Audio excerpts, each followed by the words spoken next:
क्षोभशम भाव कितने हैं, कोई बताएगी पीछे?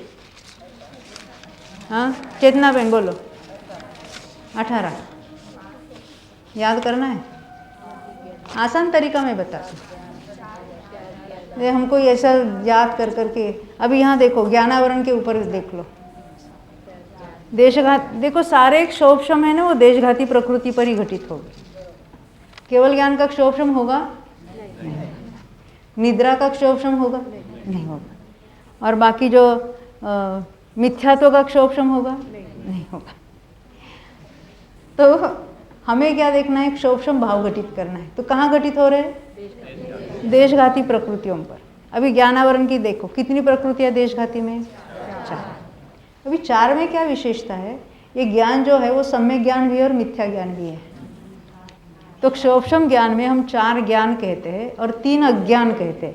क्षोभशम के 3 अज्ञान है वो कुज्ञान है, कुमति, कुशुत और कुअवधि, और सम्यक ज्ञान तो मध्य परित हो गए। ये तो कितने 7 भाव तो यहीं पर घटित कर दे।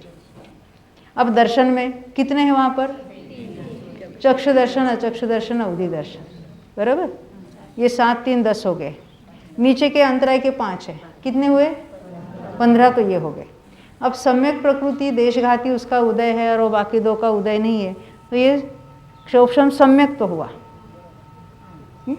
संज्वलन संबंधी है उसको क्या कहेंगे? क्षोभशम चारित्र, जो 6ठे 7वें गुणस्थान में होता है वहाँ पर, क्योंकि वहाँ सर्वघाती का उदय नहीं होता। हमारे आपके सर्वघाती का उदय है संज्वलन का, मुनिराजों को नहीं है। और ये जो संयमा संयम नाम का जो है 5वें गुणस्थान में होता है, वो भी एक क्षोभशम भाव है। अभी उसमें कैसे घटित करना, वो तो 5वें गुणस्थान के निमित्त से वो प्रत्याख्यान में वो सर्वघाती देशघाती बन जाता है। इस तरह से ये इतने क्षोभशम भाव है। 18 हो गए ना। 4 घाती कर्मों के नाम मालूम है तो ये सब 18 भाव फटाफट कह सकते हैं। ख्याल में आई बात? अब क्षायिक घटाना है, बोलो क्षायिक भाव किस पर घटित करेंगे?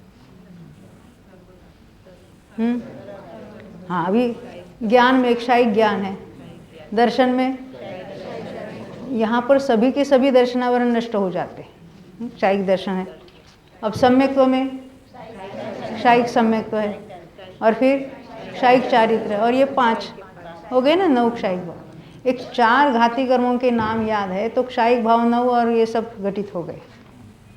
औपशमिक भाव घटित करने हैं तो बस मोहनीय पर घटित करो, औपशमिक सम्यक और औपशमिक चारित्र। इस तरह से ये कर्मों की अवस्था है ना, और ये हमें तो जीव के भावों को बताना है।